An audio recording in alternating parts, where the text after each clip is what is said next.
What's going on, everybody, and welcome back to Season 2, Episode 51 of Hit the Books, the podcast where we dive deep into the world of sports and sports gambling. Each episode, we break down the latest news and trends, provide analysis, and offer up our best bets and betting advice.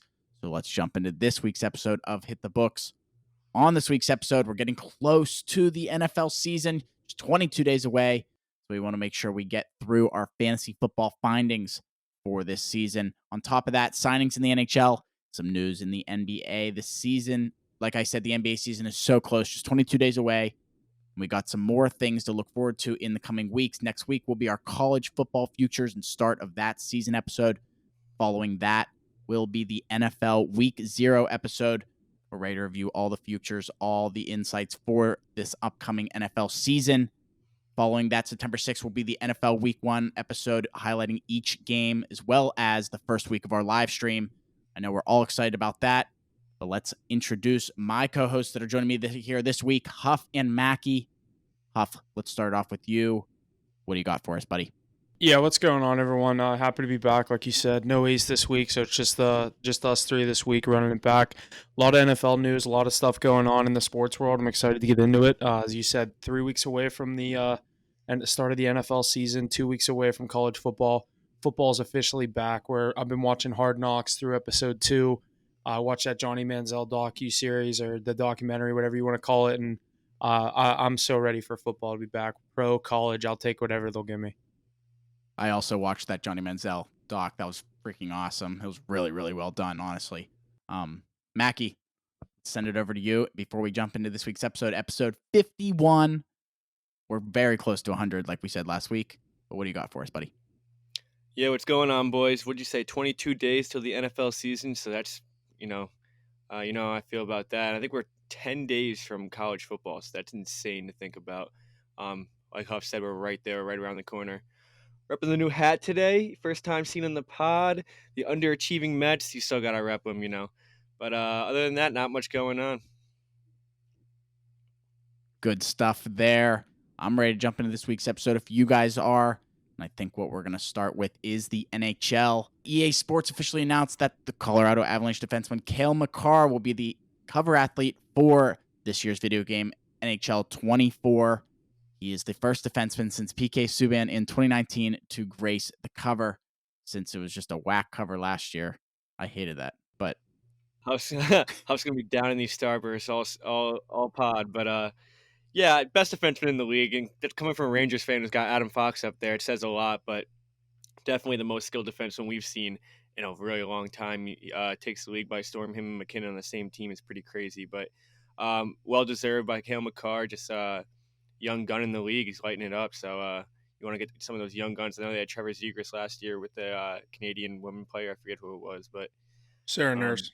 They're definitely targeting this younger audience. Yeah, like Jesse said, I did not like the cover last year personally. Nothing against Trevor Zegras or Sarah Nurse. I wasn't a fan of like the whole him wearing like shorts and Vans on the cover of a video game. But I don't know. I was just happy to see them get back to a classic cover, one cover athlete. Like you said, it's one of the best upcoming, if not the best upcoming defenseman in the NHL, and Cale Makar. One I thought that they missed out on that I think we're going to get in the near future is, if Luke Hughes works out with Jack Hughes in New Jersey, I think that's going to be a slam dunk of a cover that we're going to be seeing in the next 2 or 3 years, depending on how his progress goes with how hyped up New Jersey is coming into this year and next year, how young they are, and we know they're going to be around for the coming years. But yeah, great cover choice by them. I think can't really miss going with a guy like Cale Makar or any of these young studs in the league. But like I said, just happy that they're back on the ice and not wearing shorts and Vans. Do you add Quinn in that? There's a third brother. You got to remember he's out in Vancouver. Yeah, but like I'm saying, like the two Devils guys, like it would be cool. Like they're both on the same team. You know what I mean? Like, yeah. I see what you mean. People were saying if they do that, they have to put the third brother in there. It's like it would look so weird with just like two New Jersey Devils jerseys and a Vancouver Canucks jersey. It's like those are the two most just like random. opposite. Yeah, like when you think of one of those teams, the last thing you think of is that other team. Yeah, but it would be like them like facing off, like looking at each other. Yeah, true. It'd be like the Madden cover when they did the Larry Fitzgerald being covered by Polamalu. Right. Yeah, I guess that would be kind of cool. But yeah, I feel like we're gonna get the brothers cover, I'll call it, in the coming years. Alrighty, good stuff there. We don't have Ace here this week, but the Boston Bruins center David Krejci announced his retirement from the NHL on Monday. It's a pretty good send off that he had there, saying the Bruins organization was letting him take his time with it and do it as he saw fit. So very good career for David Krejci. Lots of good accolades. I'm kind of upset Ace isn't here to talk about it, but what do you guys think, Mackie? Yeah, you just got this Boston team, just more names shipping away. I saw something that, like, every player they got rid of this year, and that team was really good last year, but for a good reason. And they don't have a lot of the names that they had last year. The depth, the star power with Bergeron. They have a lot of making up to do, and a whole different team next year. So I don't know. They're still going to be in the mix. They're still going to be up there, but 62 wins, best regular season team in NHL history, is definitely looking a lot different for next year.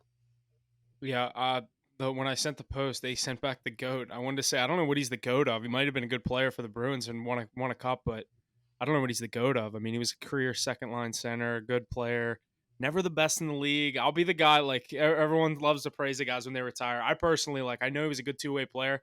I never thought he was at any point a top 20 player in the NHL. I never understood really all the craze and hype that he got. I know, like I said, I know his consistency, put pucks in the net on an average rate, never had a 35 goal season. I don't think a 30 goal year, but props to him.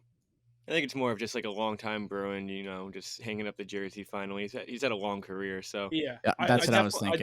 I definitely see it, but I don't know. I just feel like he's always been kind of overhyped in my opinion. Like, they have Bergeron. I feel like he's a B grade version of Bergeron. It's not a bad way to put it. I don't think. Yeah, I mean, he is definitely known around the league. He's one of the more relevant players, I'd say, for his skill set. But I mean, Boston's always up there, and he's always like in the top 6 forwards, I'd say, except for maybe not last year. But yeah, I don't know. No, I see what you mean. Like, I came off pretty hot. Like, I hate the guy. Yeah, I don't know. You came at his neck. I don't know. Like, I when I think of Boston Bruins, he's not even in the top 5 of guys I think of. Right, like, even now, Pasternak passed him up. I'd still think of Chara before him, Bergeron. I'd say around 2013, 2014, he'd probably be a top 5 guy you think of. Yeah. And that's when they were actually even like Tim Thomas, Tuukka. I don't know. I see what you mean. Like, he's right outside of that top 5. He's sitting there, yeah. Yeah. But like you said, it's going to be a different year for the Bruins next year. I was going to say, I'm going to be getting a fucking earful about this from Ace. He's going to be like, shit talking, my boy. Worry about your dinosaurs down in Pittsburgh. I love when he says that. Mackie was saying it too. Yeah, I chirped in the comments. They're shipping out all the dinosaurs. We'll see what comes of this next season for these Boston Bruins. Yeah, seriously. They're going to worry about those Florida Panthers. I made the mistake of chirping them last offseason, and they put up 62 wins in the best regular season in franchise or in NHL history. So it's not fair chirping him while he's not here. So I'm just going to stop there. Yeah, I'll keep my comments to myself. Last time I backfired. So. Little less about the Boston Bruins here. Let's move over to the Detroit Red Wings. They have acquired Jeff Petrie, Michigan native, in a deal with the Montreal Canadiens, giving up Demon Gustav Lindstrom and a 4th-round pick in 2025. So that looks like the end of that the Carlson deal, with the Pens sending Jeff Petrie to the Montreal Canadiens and him finally getting dumped over to the Red Wings, as we knew he was going to get moved somewhere. He was going to be one of the pieces moved somewhere, we believe. But what are you thinking about that one, Huff? I kind of like this move for the Red Wings. They get an older veteran defenseman that's not necessarily at the end of his career yet, still has a couple years left in him. I mean, I think 5+ years left in Petrie. I don't know exactly how old he is. I think he's younger 30s. I could be wrong on that. Could be older 20s. Just one of those guys I don't really know their age. But I like this move. When the Penguins moved on from him, I didn't think he fit here necessarily great, but I like the move for Detroit. He's going to go to a young team as an older veteran defenseman, slide in there with defensemen like Moritz Seider and be able to show them a thing or two. Like I said, not necessarily a guy you want to have as your role model in Jeff Petrie, but a guy that's been there, done that in the NHL. He went on a cup run with the Montreal Canadiens. That's a big guy in the locker room to have for a young team in Detroit. Yeah, he's 35, Huff. Okay, so I was pretty close. 30. I said like 30s. He doesn't have 5 years left. Yeah, I don't know. I'd say like 3. I think you're pushing 3. This could be guys like him. I mean, he's a stay-at-home defenseman. doesn't really make much noise. He's kind of, I mean, he's good. Don't get me wrong, but this is the type of player you see retire right around This 35. I was gonna say this is a perfect role for him to go into a young team where he's like obviously not the best defenseman. They have a young up and coming guy in Sider. I forget the other defenseman they just brought in. I don't know. I like Detroit's roster. They were one of those bubble teams. They addressed a lot of their problems. I really like what Steve Osmond's been doing up there.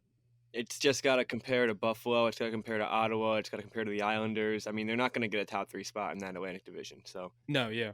They have to do this. They don't really have a choice. Because they're too good to be at the bottom, and they're just right there. So you got to do whatever you can. I mean, bringing in DeBrincat was huge. Yeah.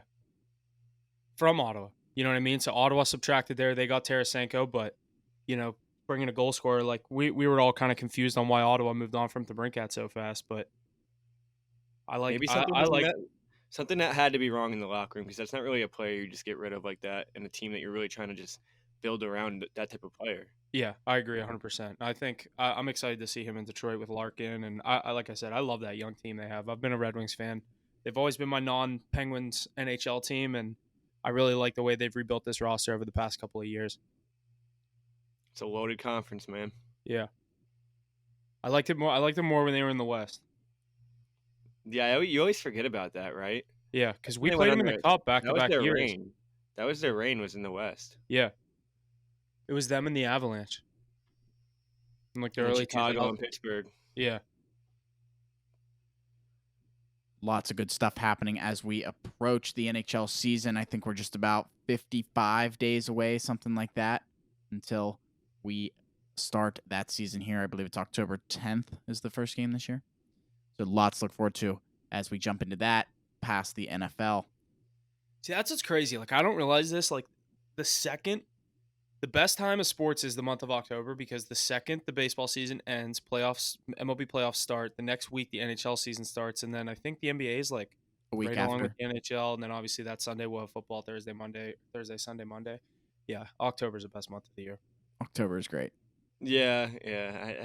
I love March Madness, but you also got college basketball, regular season college basketball bread and coming butter around the corner.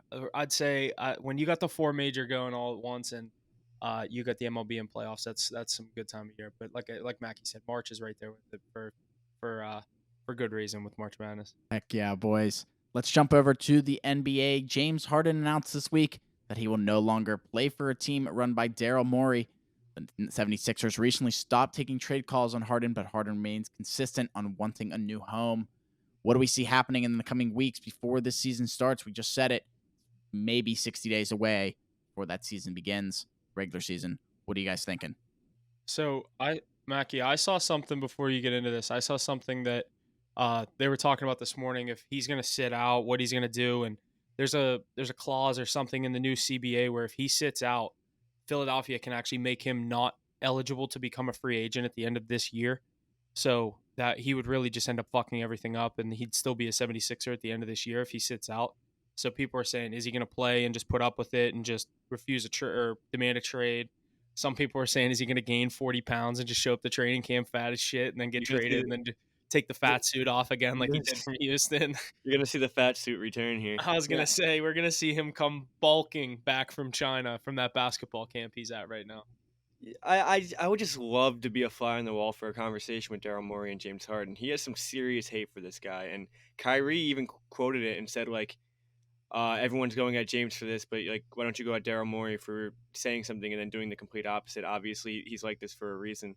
And like, yeah, granted, he probably is, but I mean, dude, you're still getting paid $40 million a year. Just like do your damn job until you can get out of there. And then when you can get out of there, you can just leave. But what is he really saying to him that he wants to leave so bad, and he says he'll never dress up in 76ers uniform again?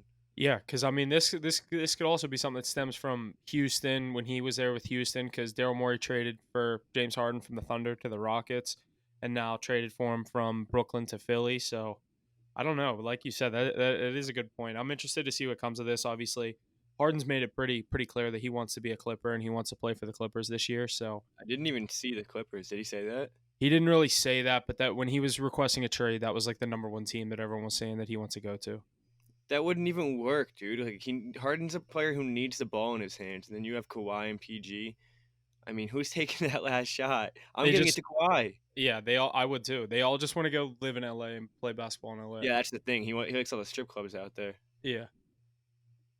And But like the Clippers, they'll contend. They'll make the playoffs next year. You know what I mean? Like, yeah, I want to hear a 76ers fan perspective on this one, because from the outside, I mean, I don't really give a fuck at the end of the day. But like, what are they like? Do the Sixers even want him? They're not going to win anything with just Embiid and Harden. that's my thing. Is that duo isn't going to get you any further than you've already been. Yeah, you've kind of maxed that thing out. I mean, maybe an extra round, but It's kind of like the same opinion I have with Tatum and Brown. It's like you need more. It's not just two guys. You need more. Tatum and Brown have gotten there though. I know. Yeah, I know what you mean. Different. Yeah, they, exactly. They cannot get there. Harden also has never won anything in his life. Yeah. He's won MVPs. And Tatum and Brown are a lot more younger, and they have a lot more potential. I definitely see that. And they've, like you said, they've gotten there and lost. But I think the Sixers have reached their peak with this duo.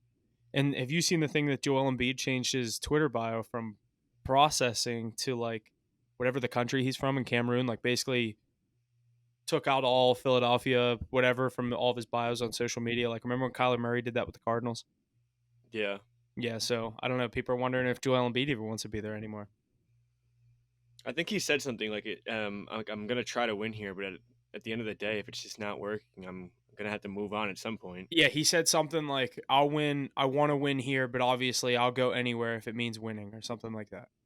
Listen, man, you're getting up there in age. You got a few years left until you got to make a big decision. Yeah. He's getting pretty close to it. Like, I'd say in the next year or two, like, he's getting close to the end of his prime. He probably has like 2014? 2014 he was drafted? I think it was 2014, and we didn't see him till like 17. Yeah, because Okafor was 15, Markelle Fultz was 16, I think. We went through this the one day, and we got pretty close, but we kept forgetting one dude. Because Michael Carter-Williams was 13. Yeah. Now, Embiid, Okafor, Ben Simmons, Markelle Fultz. Was it Markelle Fultz before Ben Simmons? No, wasn't Ben Simmons 16 and then Markelle Fultz was 17? Or am I wrong? Yeah, I don't know. We've already had this conversation before. Yeah. We did this exactly. You just have so many top picks. I mean, how can you keep track of all of them? It's like trying to go back and name all the Edmonton Oilers #1 picks before they got McDavid. Yeah, right. And guess what? Both of them have 0 rings or cups to show for it. Just goes to show you that #1 overall pick doesn't always do it. It goes to show you that The front Browns offices are a lot more important than you think. Yeah. Because finding those guys deeper in the draft they're the key. Jokic, what was he, 45th overall? Drafted during a Taco Bell commercial. Unbelievable. That's right. I forgot about that. But yeah, Sixers need to. I think just let him go. Find some, build a package for it. It's the NBA. Just let him go. Like build a package. You know what you can get for a guy like that all the time. You really think you can get that much for him? Like I know the NBA Dude, pays. I mean, see, I see both and sides. Like I'm like he's not really worth that much, and then the other side, teams would overpay so much to have James Harden. Teams are going to overpay for him because he's really probably not worth that much anymore. It's not 2019 Harden where he's putting up 50-point games, 4 of them in a week, but he's still James Harden. Expect more out of the NBA as we approach that season as well. Following, it's right there behind the NHL. But let's jump into the MLB real quick. Our power rankings for this week, the week of August 14th. At number 5, we have the Tampa Bay Rays. Number 4, the Texas Rangers. Number 3, the Los Angeles Dodgers. Number 2, the Baltimore Orioles. And number 1, the Atlanta Braves. Braves just keep holding up there. What are you guys thinking about this week here? I mean, those top 4 teams are just crazy right now. The Rangers and the Dodgers. Rangers 8-2 in their last 10. Dodgers on an 8-game winning streak. Maybe they might have lost last night. I'm not really sure, but they're on a heater. So those 2 teams, and you can't even put them in the top 2 because the Braves and the Orioles are so good. So nobody's safe right now. Rays are sitting at that 5 seed. They're about to get bumped. First time ever. First time for the year. I was gonna say Rays have just been slowly sliding down this top 5 as they're holding though. They're holding strong. I mean, they're doing enough to stay there. Yeah. Still a 72-win team. Yeah, it's like we said that, like their record at the beginning of the season kind of juiced all the opinions on them. It's like you have to respect them because of their record and what they did to start. And it's like now all these other teams are catching up. The Braves obviously have been there for the past, ever since we took the Rays out, it's been the Braves. Oh, my bad. And then obviously Baltimore, LA, Texas. You said it. Like LA, they did win last night, so that winning streak is still rolling. In Texas, like you said, they've been on a Dang. tear. Yeah, those top 4 teams are just powerhouses, and then those Astros Tampa Bay, still knocking Tampa on Bay the won door, today, man. and Tampa Bay got wiped last night when we take them, and then they wipe fucking the Giants today, of course. Of course.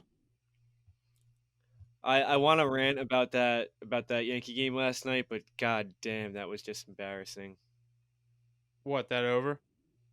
Yeah, bro. Yankees Like, can't hit.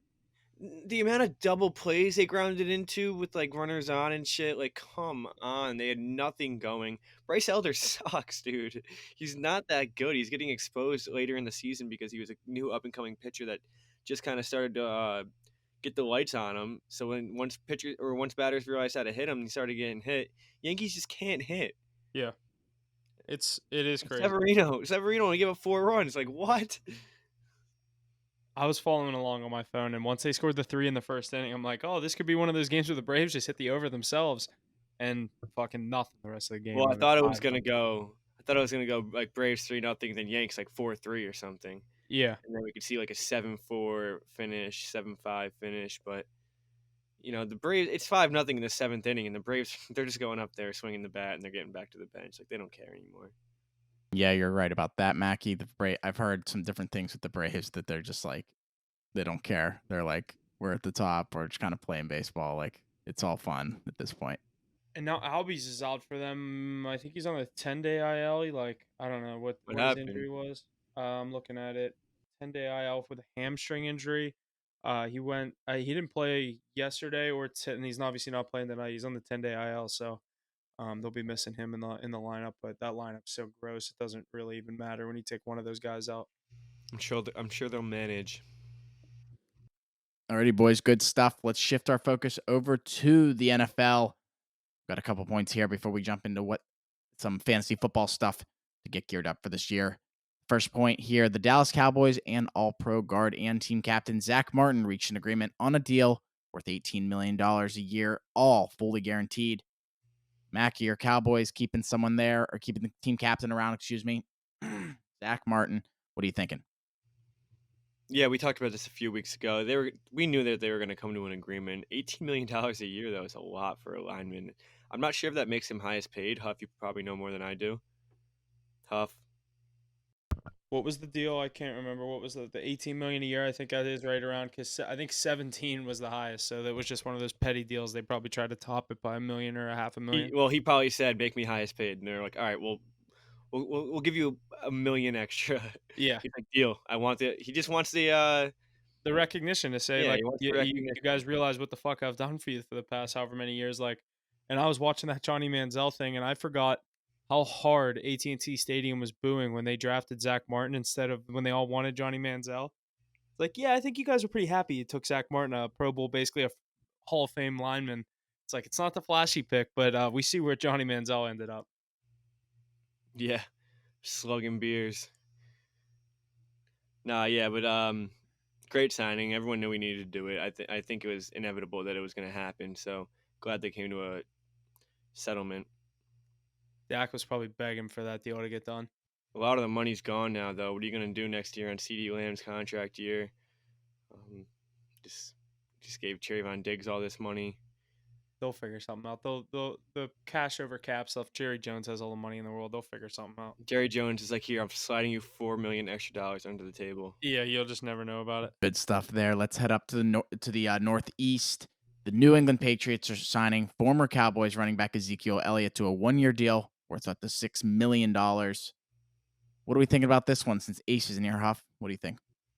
I like this deal for the Patriots. I said when Zeke first got cut or whatever was going on with the Cowboys, what that situation was, I said that I thought he should go to a team where he's not necessarily going to be the number one back, where he can focus on coming in key situations on third down, third and short, goal line, where he can go in and just punch the ball in for the end zone. And sitting behind a guy like Ramondre Stevenson, the Patriots don't have Damian Harris anymore, so it's going to be the Stevenson and Zeke Elliott show up there.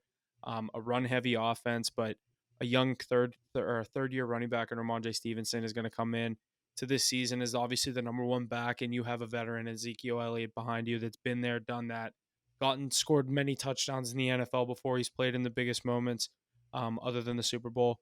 But I mean, to have a guy like Zeke on a really young offense, I think that's a big move for the Patriots, especially when their bar at the beginning of the season was, we're getting DeAndre Hopkins, we're getting Dalvin Cook. I'll take Ezekiel Elliott. It's not either of those players, but you go and get a running back that you can trust if something were to happen to your young guy. Yeah, I don't love the move by the Patriots. You're giving him $6 million. Zeke is washed, man. It's a lot of money. It's a lot He's of not money, what he but used to be. He's not explosive anymore. He doesn't cut. He doesn't hit holes like he used to. He's just older, man. We've seen this happen with running backs time after time, and how good he was in his first 4, 5 years, and he's going into year 8. It's a lot of years for a running back to stay relevant, and he's obviously not going in there to be the number one back. You have Ramondre Stevenson in there, but I don't know. It's just another name for that roster where they're just. I don't think the Patriots are doing much this year. I don't. And again, going at Ace's guys, but I've said it to his face too, so I don't feel bad talking behind his back right now. But they're just not. They're not going to be there this year. I think that's very fair. Lots of good stuff there. Let's keep it up in the Northeast. The New York Jets. Your New York Jets are signing free agent running back Dalvin Cook to a 1-year, $8.6 million deal, adding to this core with Aaron Rodgers and such. Now, what are we thinking, Mackie? Keeping it home. Yeah, kind of along the same lines. A little more relevant. Dalvin Cook hasn't had any bad years since his he had 1 year where he had like 1,500 yards, and he's been over 1,000 yards every year since. But again, another guy who's aging. He's getting up there. He's had 5 solid years. He's trying to go for his 6th solid year in a row, and it's a lot to ask for. And you have a young running back in Breece Hall coming off an ACL injury. I get the uncertainties with him, so you want to bring in a veteran running back like Dalvin Cook in case anything goes wrong. But again, you're not bringing him in to be your star back. You're not bringing him in to be a team changer or a game changer, or you're not building around this guy. You still have Aaron Rodgers and your prime wide receivers, and you still have Breece Hall in the backfield to be your primary guy. So just adding legs, third down back to a pretty good Jets team already. I'm kind of along the same lines as the Patriots, though. Yeah, I agree. I don't think it's as big as a move as most people think. The Jets have been pretty deep at the running back position. Obviously, Breece Hall coming off that ACL injury, but you slide a Pro Bowler in there and Dalvin Cook. I think that's a great move. Like you said, I think it's more of a move just to go and get another name. They wanted a running back. They need to address their offensive line. The offensive line and the running back were the two things with the Jets they didn't really address all offseason, and they go out and they get the big name running back that's on the market in Dalvin Cook. But like we said, you have Breece Hall coming off an ACL injury. That's going to help him come back where he doesn't need to come back and be the number one back right away, where you have a guy like Dalvin Cook in there. I also like their depth that they have at the running back position with like guys like Michael Carter. They drafted Israel Abanikanda out of Pitt. I think they have a lot of good guys at the running back position in New York. And I still think that the Bills win the division, but the Jets it's going to be interesting because I've never seen Aaron Rodgers in this good of a mood. So I'm interested to see if he still goes out there with that same killer mentality. And I'm not saying that that's going to correlate to anything, but I don't know. I'm just really interested to see how this Jets team looks week 1. Yeah, I'm not too high. They get the Bills week 1. That's that's the team I think is going to win the division. That could totally change my opinion and totally overreact everything. Week 1's all about overreactions. Jets beat the Bills week 1. That's interesting. In Buffalo, Monday Night Football. That could change my opinion on this Jets team. Is it in Buffalo? Yeah. No, correction. It's in New York. It's 9/11 in New York. Jets can win that game. I don't think I wouldn't overreact if they did win that game, though. Oh my God, I can already hear the Jets fans if they win that game. I can already hear it. God, please. I think everybody is just kind of waiting to see what happens with this team. Are they going to be build or bust? Like, see, here's what kind of kills me is like I don't hate the Jets as a team. Like I've never really had like Mackie. I know you say you know a lot of Jets fans, so like that's how I am with like obviously teams in my own division.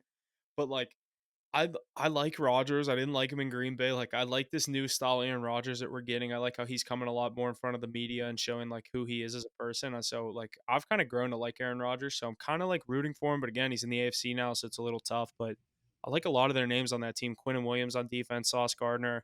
I like that Jets. I like a lot of the pieces that they've built. But obviously when you go out and build a super team, but I don't know. I like the core that they have, but I don't know. I think it's too easy to compare them to. People want to compare them to what Brady did in Tampa. He's going to go there and win the Super Bowl first year. It's like that is so hard to do with such a young team. Yeah, this team has names all over the field on offense and defense, but I do like this team. I think they're going to be good, but win the division is going to be tough. Yeah, I got some Jets fans. They're like Super Bowl or bust. Like It's the not only, Super it's the Bowl or only bust. thing. Only Any thing's gonna be Jets good fan this that's year. listening, yeah, it is not Super And Bowl. well, that's what I'm listening to. But there's also other Jets fans that are like the same thing as me with Cowboys. They're like, we're still the Jets. Like this probably is not going to end that well anyway. But Yeah. that's the more realistic thing. I think obviously I have them as a wild card team, I'd say, but I don't know. In the next week, I'm gonna do my standing predictions. I'm gonna go through the entire schedule and Yeah. I'll see where they land. But right now, off the top of my head, I probably have them sitting on the outside looking in. Yeah, I definitely have them near that 6, 7, 8 spot. Like I said, I think everybody is. That was good, wasn't it? Doesn't help that I'm sick too. So it looks like everybody is waiting to see what this New York Jets team is going to do this year. But my next point here is all-pro running back Jonathan Taylor, who remains at odds with his current contract situation in Indianapolis, is expected to return to training camp this week, according to head coach Shane Steichen. Steichen. Yeah, right. What are you guys thinking about this one here? Jonathan Taylor heading back to training camp, hopefully getting back with the team, getting vibed up for this year begins. So this actually is a little outdated as of this morning. Jonathan Taylor reported and then I guess left on a personal matter. So he's still not with the team. Did report back, not with the team right now. He is excused, it said, or something like that. So we will have to see what comes of this. All right, for sure. We will make sure to keep tabs on Jonathan Taylor and what his status is in Green Bay. In Indianapolis. Hope everything's all right on the personal front. Yeah, let's keep rolling here. Free agent pass rusher and former number 1 pick Jadeveon Clowney met with the Jacksonville Jaguars this past weekend. Do we see any noise coming up from this one, boys? What are you thinking? Would be a nice ad. I mean, Jadeveon Clowney obviously isn't what he was at South Carolina or even in his first few years in the NFL, but I actually don't know. I haven't heard much about this guy in a few years. Huff, you have any input on this? He had injury troubles in Cleveland. Like he's bounced around since getting drafted by Houston, but I think he goes down there with I can never remember the guy's name other than Josh Allen that they have down there on the defensive line, but it's a name that I'm probably not gonna be able to pronounce even if I look it up. No, he's in Indy. I'm trying to think. They have a dude that it's like Osa something Odafe. I don't know. Not the dude on the Ravens. I'm thinking I don't know. It's a name I'm not going to be able to recognize unless I look up the depth chart.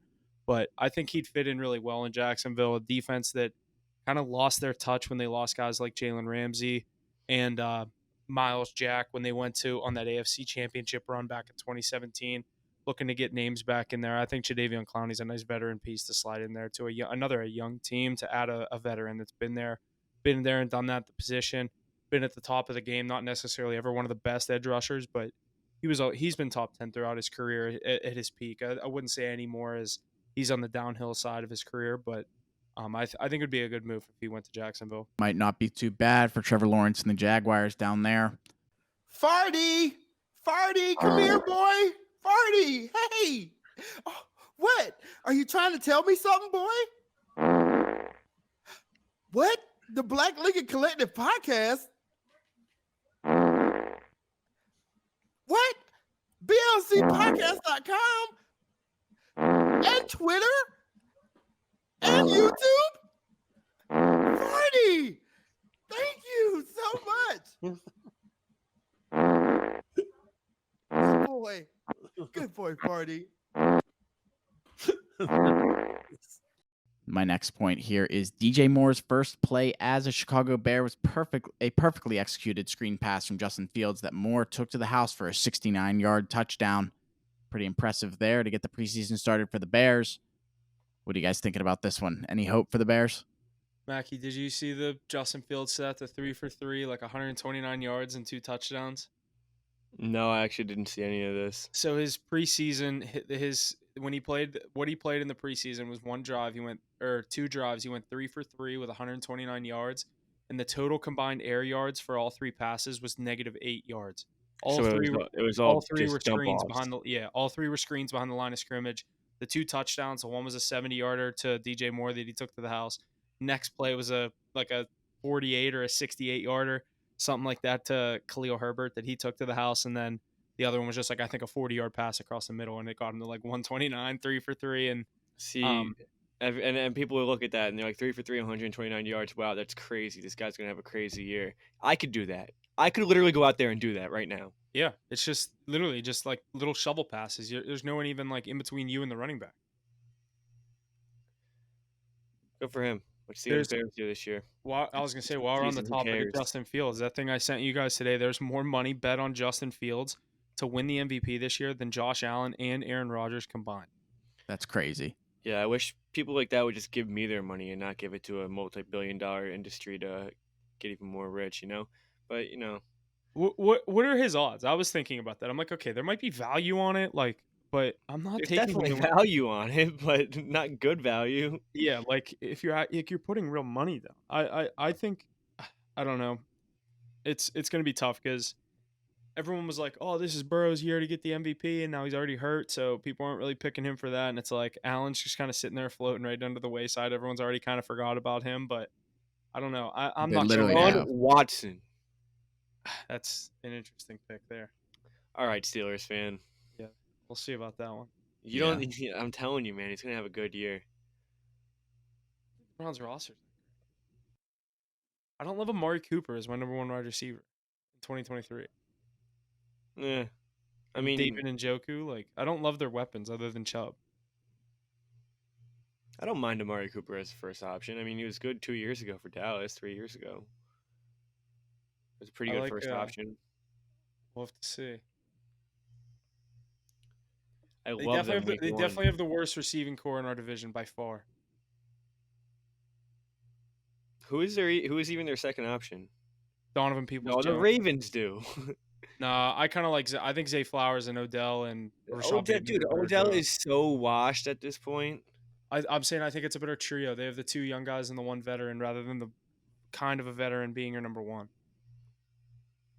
So, dude, I think you're wrong there. I think you're wrong. We'll have to see. I think Zay Flowers is going to be good. Yeah, but you can't compare him to Amari Cooper right now. No, I'm saying I think the veteran that the Ravens have is I'd rather the situation the Ravens have, and I don't really love their team either. We good to move on? Sorry. Yeah, let's get into the fantasy stuff. Alrighty, boys. Yeah, let's jump into some fantasy football talk before we jump into this season. All of your drafts are probably happening this week, next week, and so on before the season starts. But why don't we jump into some of these positions and see who the top players are, top scoring players, some sleepers, and guys to totally avoid. Curious what you guys think. Why don't we start with quarterbacks? In the top 5 here, I have at number 5, Lamar Jackson, number 4, Joe Burrow, number 3, Jalen Hurts, number 2, Josh Allen, and number 1, Patrick Mahomes for PPR format fantasy leagues. What are you guys thinking about those? I think that's a bit like we've talked about, a pretty solid top 5. But who you guys seeing as sleepers or people to just totally avoid? I'm trying to look at this list and see if any names jump out to me. So, all right, I'll start us here. Out of that top 5, there's a couple things. My strategy with fantasy football usually kind of varies. If it always obviously depends on what kind of pick you have. When you get the number 1 quarterback in Patrick Mahomes, who's getting drafted right now at an average spot of number 14, so mid-second round in most 10-team leagues. If I'm sitting there and he's on the board, if I have a star running back or a star skill player that I'm going to go out and get, I'm not usually the guy that's going to reach on a quarterback early in my first 2 or 3 rounds, especially. I'm usually one of the guys that's going to wait and try to get a Joe Burrow at 33, a Lamar Jackson at 32, even a Herbert at 41. Just wait. And there's situations where the quarterback wins you fantasy games every year. If you get a guy like Mahomes, like I said, who throws for 400 yards and 4 touchdowns and goes for 35, 40 points in a game, obviously there's a good chance you win that matchup that week. But I like to take the rushing effect or the rushing stat into effect with fantasy as well. What you get with guys like Allen, Hurts, Lamar, all the guys that love to scramble around. Justin Fields, a guy that people are really high on this year. But I don't know. I'm normally a guy that waits on a quarterback. Mackie, you're high on Deshaun Watson, 82. He's being drafted. Like Dak, 84. Like Tua, Aaron Rodgers, 110. I'm more interested in some of these guys a little further on down the list and let some of these other people draft the top names. Yeah, I'm not big on drafting a quarterback pretty high unless I can get Pat Mahomes in a good round, but usually I miss out on him anyway. Same thing with like Kelsey. I always get fucked with Kelsey, but Like if I'm sitting there in the third round and Mahomes is on the board, I'm taking. But I'm not taking him in the second round. right. No, you're not drafting him because you can get somebody who can put up relatively close numbers later in the draft. Who, it's just not worth it taking a quarterback in the top 2 rounds. But I like your input on Daniel Jones. I think Daniel Jones is ranked a little low here. I think I would have him in the top 8 probably. Put him in the top 8 because he's still a good quarterback, man. And he showed a lot of upside last year. He has the running factor. He can extend plays on third down. He's not afraid to run for it. It's not like a last resort. All right, I have to run for this to get the first down. He'll think about it before it's too late. And he's got a lot of upside. I mean, I like him more than I like Kirk Cousins this year. I like him more than I like Justin Fields even. I think Justin Fields is up there obviously because of his running factor and he gets more rushing yards a game than passing yards, but I don't trust him to draft him that high in fantasy. I think Trevor Lawrence could be a little higher. I don't know. I don't mind this list though. I don't. Just some guys that could be slept on. Daniel Jones, I think Tua maybe, even Geno. That's my thing with the quarterback position is like you said it. There's Mahomes could go for 30, 35 points a week, but you could go get a running back or a receiver with that number that's going to do that, and then you can get a quarterback that's going to put up 25 to 30 consistently or 25. You know what I mean? Right. I'm with you on that, boys. Definitely not the kind of guy to take a quarterback early, but later in the rounds, there's always someone decent, and I feel like I'm always moving around and switching quarterbacks all the time anyways, as the season progresses. So last 2 years I've had Mahomes, so this isn't necessarily a problem I've had to worry about. He kind of fell to me in both of my leagues last year. Or no, not in both of my leagues last year. My one league last year and the year before. He just kind of fell to me like where I said I'm like I kind of have to take him because the one league I had Kelsey. I was like this would be kind of OD to do the handicap of what's it called, or the handcuff of Mahomes and Kelsey and just have the double points there. But I'm definitely not going out of my way to draft a quarterback early this year. These running back rankings are really making me mad right now, so we should get over to that. Let's jump into the running backs. Like Mackie said, the top 5 we got here. Number 5, Saquon Barkley. Number 4, Jonathan Taylor. Number 3, B. John Robinson. Number 2, Christian McCaffrey. And number 1, Austin Eckler. Pretty interesting list there. People like Joe Mixon coming in at 12. Breece Hall at 18. Aaron Jones at 15. Mac, who's your 1-1 pick this year? Like all in the entire draft, like 1-1. Yeah, you get the first. You pick. You gotta go Jettas. All right, 1-2. Jettas is off the board. Really? Yes, I have 1-2, and I'm taking it in my $200 league. I'm taking McCaffrey. How can you not? I'm not taking Eckler over McCaffrey. I'm sorry, I'm not doing it. Yeah, I'm just hoping I don't have a top 2 pick. What are you doing next though? I'd go Jamar Chase third. No, I'm going Eckler in the first round. If I have a top 4 pick and McCaffrey and Jettas are off the board, that's immediately who I'm jumping to. I'm not too high on Eckler. I never have been. He's never really lived up to the standard. Another year. I mean, Bijan Robinson at 3rd. Are you kidding me? You have him in front of Derrick Henry, Josh Jacobs, Nick Chubb, Saquon. Are you kidding me? This is like, who made this list? He's never played a snap. He's never played a snap in the NFL. I personally don't love. I know. Yeah, I agree with that. I don't know how he's ranked up there that high, and like guys like. I mean, I could name guys that are way under him that shouldn't be like. You're still gonna like a guy like Cordell Patterson. You're still gonna give him the reps that he deserves, and right now he's ahead of Bijan on the depth chart.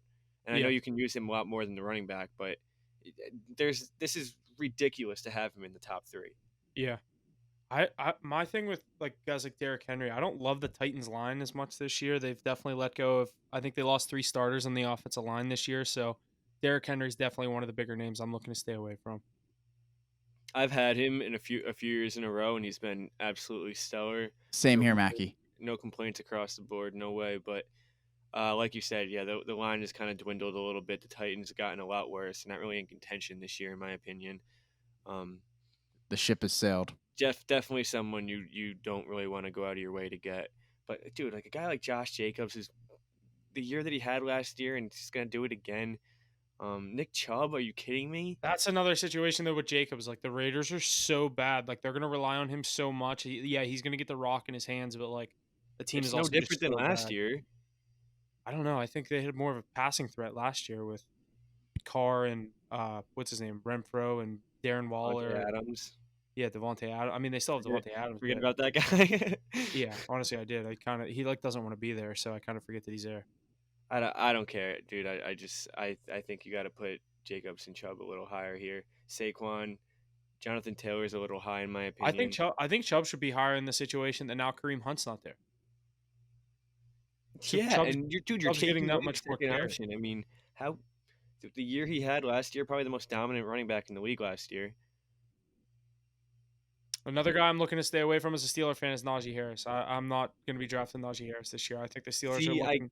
I think they're looking to use Jalen Warren a lot this year. I kind of like, dude. I like him, dude. I like Najee this year because I don't last know. year everyone was so high on him in his sophomore year. Everyone's like draft Najee. Terrible year, underachieved to the Yeah. max. Now his stock is at the fucking ground. He's gonna have a monster season. Yeah, I mean, obviously, like being a Steeler fan, if he's sitting there and I think he's like if it's him or fucking Joe Mixon, I'm obviously going to take Najee just to have a Steeler on my team. I do it every year, but I don't know. I think I just am very interested to see with what they do with Jalen Warren. I really like him as a second option at running back, and I think if Najee has any kind of games where he sits out because of injury, I think Jalen Warren can step in there and have a really big game. Yeah, I mean, Kenny Pickett, you gotta do something this year because this team is good. He will give him time this season. You're banking on it, but like that's the NFL, dude. We're always banking on it. I'm asking you, realistically, do you like if you weren't a Steelers fan, how good of a season do you think Kenny Pickett would have this year? As like a non-biased Steeler fan, I truly think that they have the second best roster in this division.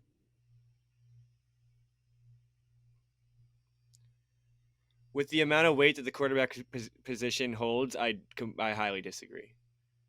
I just said roster. Yeah, but you gotta obviously the offensive line, the quarterback, the first option receivers carry a lot more weight than. There's no elite offensive line in the AFC North. No, I know, but I'm just saying those are those are position players who are gonna carry more weight, and I think Kenny Pickett is definitely the worst quarterback in the division. Yeah, right now, obviously. What do you mean right now? Yeah, right now. Who do you think he could overpass this year? Deshaun Watson. Oh my God. Lamar Jackson. I think you're thinking both without a doubt. When Lamar Jackson you're thinking way too much as a Steelers fan. Way too much. No, dude. I truly I'm looking at the year he had last year. What he came in and did in the second half of last year, totally put the first half aside. Basically, if I split his season in two, what he did in the second half, yeah, he threw the interceptions. He came up in the biggest moments. 2-minute drill on Christmas Eve against the Raiders. 2-minute drill against the Ravens to go out and pretty much put the Ravens on the brink of a playoff spot elimination. Did it and scored in Baltimore. The kid has it, dude. I'm telling you. And the team is only getting better. The offensive line got better. They got Mac another year with your offensive coordinator. I'm telling you, I think he's going to be something special. Yeah, I think he did it. He did it at every level. We'll have to see. And now his team's only getting better. Yeah, well, we'll see what he can do this year. I mean, we know that Steelers team around him is pretty good. So, absolutely, boys. We'll have to see what they can do. Let's move over to the wide receiver position. Top 5 going as followed. Number 5, Devontae Adams. Number 4, Tyreek Hill. Number 3, Jamar Chase. Number 2, Cooper Kupp. And number 1, Justin Jefferson. What are we thinking about this list? We as mad as Mackie was about the running backs list? No, definitely not. I think not putting Jamar Chase at 2 is a bit disrespectful, but obviously Cooper Kupp, if he didn't, other than his ACL injury last year, I think it was an ACL injury, but he had the Triple Crown 2 years ago and won Super Bowl MVP, so no disrespect there, but it's a good list. I don't mind it. Stephon Diggs maybe a little higher ahead of Devontae Adams with the quarterback situation over in Las Vegas. AJ Brown could probably move up a bit. I don't know, Huff. What do you think? Yeah, the receiver that I'd have my eye on in the first round is Tyreek Hill, and I think for good reason. What they do in Miami, the way that McDaniel kind of schemes the offense around his speed, and I know they got Jalen Waddle on the other side, but I think Tyreek Hill is definitely the guy that I have my eye on. If I don't have like I said, a number 1 overall or number 2 overall pick, that's definitely a guy I'm keeping my eyes on in the first round. Are you taking him over Jamar Chase? I don't know. It's tough. I'd have to kind of just flip a coin. I don't know. I probably would, just because of the situation with and both quarterbacks are. I mean, Burrow's coming into the season with a leg injury. We don't know how much he's going to play. Tua's coming into the season healthy, and he's had many concussion injuries. We never know when he's going to play. I mean, it's both kind of interesting situations with that quarterback. I think if you take that into play, you're taking Tyreek Hill all day. I think Joe Burrow makes Jamar Chase a lot better than Tua would make Tyreek Hill. Yeah, that's a good point. Good stuff there, boys, from the wide receiver position. Let's move forward to these tight ends. The top 5 is 5, George Kittle, 4, Darren Waller, 3, TJ Hawkinson, 2, Mark Andrews, and 1, Travis Kelce. What are we thinking about this list as we jump into this 4th position of our fantasy, or 4th position of our fantasy chat? One guy that I'm on for the tight end position that's obviously, I think you set him in the top 5, but Hawkinson up in Minnesota, with how much double coverage that Justin Jefferson is going to be seeing this year with no Adam Thielen on the other side of the field. It's going to be KJ Osborne. He's going to have to step up into a big number 2 role in there in Minnesota. I think TJ Hawkinson has a really big year, and I think that's a good pick that you can get at the tight end position if you let guys like Kelce, Kittle, and Andrews fall early. Yeah, I agree. I think Darren Waller might be a little too high. I don't think Daniel Jones is a big tight end quarterback. He doesn't really look that way the most, but like your guy Muth over there at 8, I think he can drop down a few spots. At least over. I was surprised to see him that early, this early in his career at 8. Yeah, but again, the tight end position is so flawed. I mean, and it's truly because the Steelers use tight ends like left and he's right. Good, dude. He's a really good tight end. I think you got to put him over at least Kyle Pitts right now. I'd probably put him over Waller too. Put him at 6 or 5. He deserves it at least. He's true. He's the definition of a quarter, like Pickett security blanket. Pickett, even that preseason game, like Pickett would in that first drive, scramble left, scramble right, has no one to throw to. He sees 88 up the middle and just chucks it right at his chest, and he just falls on it. Yeah, you're gonna see a guy like Dalton Schultz. He's at 11 right now. I think he'll drop it down to like 22 by the time the end of the season out of all tight ends, because a lot of his success came from Dak, and Dak loves his tight ends, and he found the end zone a lot. He was always a check down last option. Find Dalton Schultz in the middle of the field, and it worked a lot. Line, it was where's 86. It's literally all he looked for. He didn't even look at the running back. Yeah, you have CeeDee Lamb on the outside. Doesn't matter. I get this big motherfucker, Dalton Schultz. He's gonna turn around, put it right in his chest. Yeah, uncovered. But now you got the young arm and C.J. Stroud throwing for him, so I think it's definitely a bit of a different situation. He probably doesn't even look at a tight end. I was gonna say he probably doesn't really like. In Ohio State, you don't really use your tight ends, so he's gonna have to adjust to having a tight end that can do something for him. He had Najigba, he had Chris Olave. I mean, he's finding those guys before he even looks. He probably doesn't even know his tight end's name in Ohio State. I was gonna say at those big time schools where your receivers are so good, a lot of the times the tight end are literally an extra lineman. They're not actually going out for passes. Yeah, definitely. But yeah, I don't know. Another thing, I think Kelce in the first round. He gets the touches, but I don't love a tight end in the first round personally. It's like a quarterback. Dude, he's so worth it, man. Especially at a flaw. This position is so like if you don't draft in the first round, you're waiting until maybe the 5th round to draft the tight end. It's so easy. It's such an easy position to get fucked at. So when you get a steady guy like Travis Kelce who puts up wide receiver numbers week in and week out, I mean. You can find wide receivers on the waiver wire to plug in week after week. You're not going to find a tight end. You pick up a tight end on the waiver wire a day before Sunday, and he's putting up 3-4 points. Yeah. I definitely say the guys on my eyes on are, other than obviously, like I said, you get one of the top guys, you're going to be pretty safe with Kelce, Kittle, or Andrews. But Hawkinson, I think there's some value in there. Like you said, Freiermuth, another guy I'd have my eye on. And another one that I like is the situation with Evan Ingram down in Jacksonville. Trevor Lawrence, another guy that likes to go to his tight end. So um, those would be my three. I'd probably keep my eye on as those two as maybe later round picks for the tight ends. Great stuff there, boys, with the fantasy football. Any other positions we want to run through? That's the I end don't of really those Get lists. Justin Tucker. I don't really kickers is Justin Tucker and then everyone else. And defense is basically this year it's going to be the 49ers and Eagles and everyone else, in my opinion. Sounds I don't about know. right. I don't know. Defense is there's not really much to argue. Like a lot of the defenses are, like at least the ones I'm looking at: 49ers, Bills, Eagles, Cowboys, Patriots, Jets, Dolphins, Ravens, Steelers, Chiefs is the top 10. So that's pretty much. I can't think of any team that really got snubbed there. My one would be the Saints, but they're sitting right there at 11.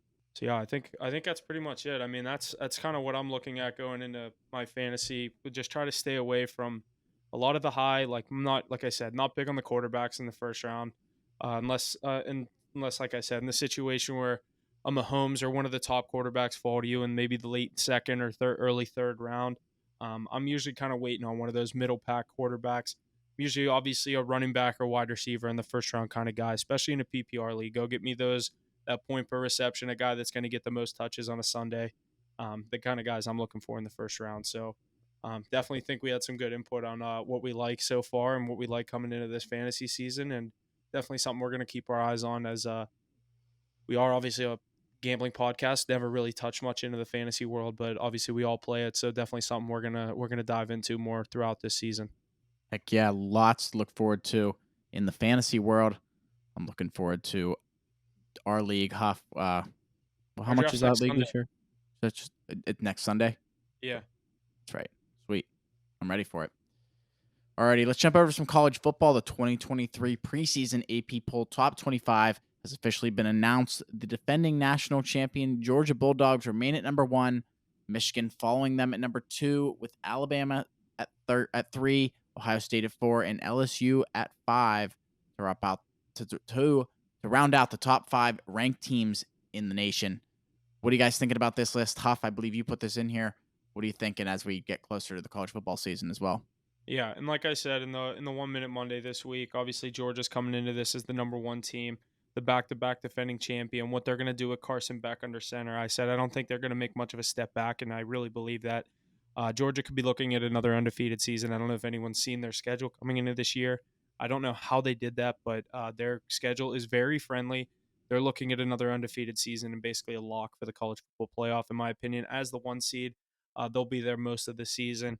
Michigan at number 2, looking to run the Big Ten next year with Ohio State at number 3. It's going to be interesting to see what happens there because I also really like Penn State's team coming into the season at number 7. I think what Michigan has in Blake Corum and Donovan Edwards is going to really translate to the way the Big Ten plays. It's that slower, low scoring game. When you can run the ball in the Big Ten, it really goes a long way. But Ohio State guys like Marvin Harrison they have down there, Alabama, LSU, they're always going to be around, but I think the easy pick right now is going to say Georgia's going to win it all, but I'm really excited for this college football season. The one last year with the normal format before we get into the new kind of reseeding of the divisions and the new format for the college football playoff with the 12 teams next year. So kind of one last ride with the normal format for college football this year. Yeah, I like pretty much everything you just said, Georgia. I haven't seen their schedule, but they don't have to play Alabama every year, so I'll read you their schedule, dude. It's comical. It's actually like I don't know how it works out that this is their schedule. It's crazy. But keep going with your point. Whenever you're done, I'll read through the schedule. I thought I saw Alabama at 4. I could have been wrong though. I do like Penn Bama's State 4. on my end. Bama's 4, yeah, you're right. LSU's 5. Ohio State's 3. Yeah. Yeah, Michigan, Ohio State, and Penn State going to be fighting it out this year. I think Penn State's I think they're ranked 7th, but they could definitely be a top 5 team. Mac, you ready for the schedule? Yeah. Week 1 at home against UT Martin. All right, I honestly, their non-conference games are probably all jokes, aren't they? Week 2, Ball State in Georgia. Week 3, we will welcome to the SEC. Week 3, South Carolina in Georgia. Week 4, UAB at Georgia. Week 5, Georgia at Auburn. Auburn's not going to be anything special this year. Week 6, Kentucky at Georgia. Georgia at Vanderbilt. Georgia at Florida. Missouri at Georgia. Ole Miss at Georgia. Georgia at Tennessee. Georgia at Georgia Tech. Georgia at Tennessee is their only ranked game coming into the season. Ole Miss is ranked 22nd. Tennessee's their only.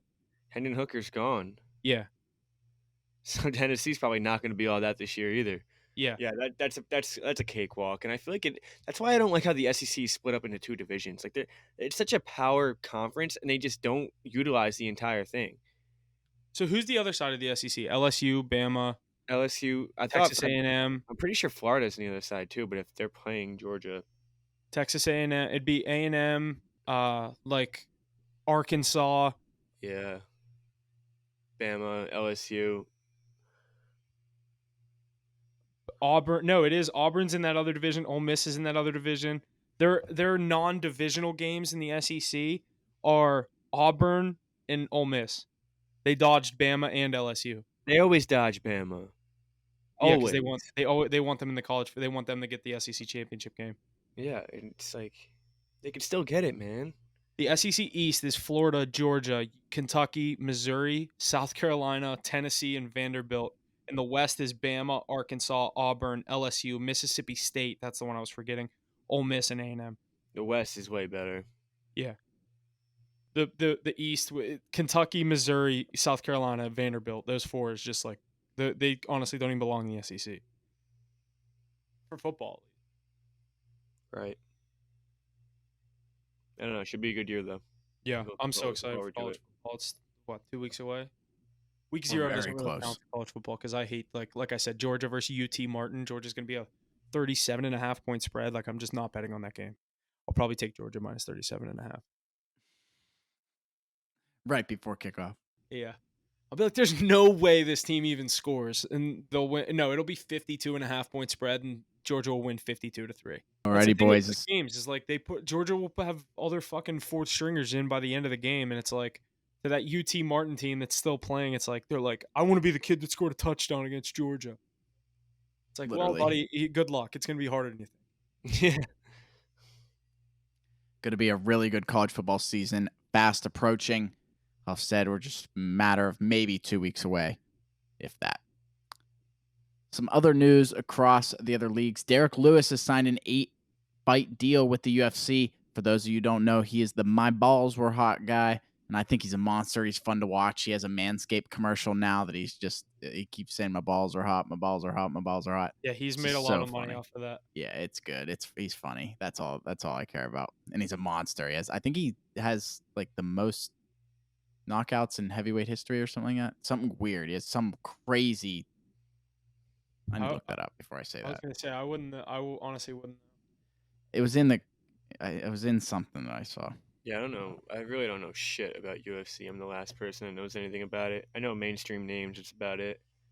He is tied for the most KO punches. Damn. All right. So yeah, I mean, when you think of heavyweight fighters, he's not necessarily like the big name that you think of. So right, he is a big motherfucker though. He's huge. Imagine getting punched by a guy like him. He has a nickname. I forget what his nickname is. Hold on, let me look this up. The Black Beast. That's it. I knew it was something like that. Good stuff there. And the last point I have here, the infamous Musk and Zuckerberg fight seems to be called off. Zuckerberg announced in a Threads post earlier this week saying that Musk isn't serious. Musk came back at him on X, formerly known as Twitter, and said that Zuck is a chicken and he can't go to Chick-fil-A because it would be cannibalism. They're just taking shots at each other on their own platforms now, and on their own social media platforms that they each own. They won't go on each other's to directly go at each other. So they're like subtweeting each other on their own platform. It's like, what can billionaires do to make fun of one another? Or it's them just endorsing their content a little more. But I'm definitely more of a Musk fan. But I mean, dude, I saw a picture of Zuckerberg, and he's definitely scarier than Elon Musk is. Elon Musk is taking this as a joke, and Zuckerberg's been training with like I was gonna say Zuckerberg started training. Ever since I saw that video of him trading with Adesanya, I was like, all right, I kind of fuck with this guy Zuckerberg. He's pretty fun. Ripped. I was like, God damn. I was like, even to just take it to the point where, like, obviously this was never going to happen, but, like, even to take it to the point where he was, like, posting pictures of him working out, being like, oh, I'm ready. It's like, dude, you don't have to be ready for anything. It's not happening. And then they were So posting all the funny. stuff that was going to happen at the Coliseum in Rome, and people were like, we're going to let these two fucking geeks fight at the #1 fighting spot in the world. And, like, this is going to be the people that reopen the Coliseum, Musk versus Zuckerberg. They're funding it. Yeah, exactly. They could rebuild the Coliseum. They could rebuild 150 Coliseums. Yeah, they can do probably more than that. yeah. But yeah, I don't know. I was pretty excited to see if that was actually going to happen, but again, I never had my hopes up. I thought there was like a 2% chance that actually. Yeah, it would be pretty damn cool though. I mean, that's the most like 2023 thing of all time, to be honest. Like, It Yeah, really just- was. They should do. They should. Big Cat said on Part of My Take. He goes, "If they want to come to West Virginia, we'll do it on Rough and Rowdy." That's fantastic. Rules. Bare knuckle. Yeah, but I think that's it. Is that all we got? That's all I got. Yeah, I think that's Pod. it. So. Pod. Cool. Yeah, Good all stuff, boys. Episode 51 here in the books. Make sure to check us out everywhere you can. Subscribe, like, follow. Helps a lot. Huff, Mackie, you guys got anything else to add? 10 days, college football. Yeah, not much else coming from me. Football season is right around the corner, so getting back to the bread and butter of the gridiron, with whether it be college or NFL. Just can't wait to have my weekends full of football again. So make sure you're giving us a like on social media, like, follow, share, subscribe wherever you go, wherever you're following at. We appreciate it.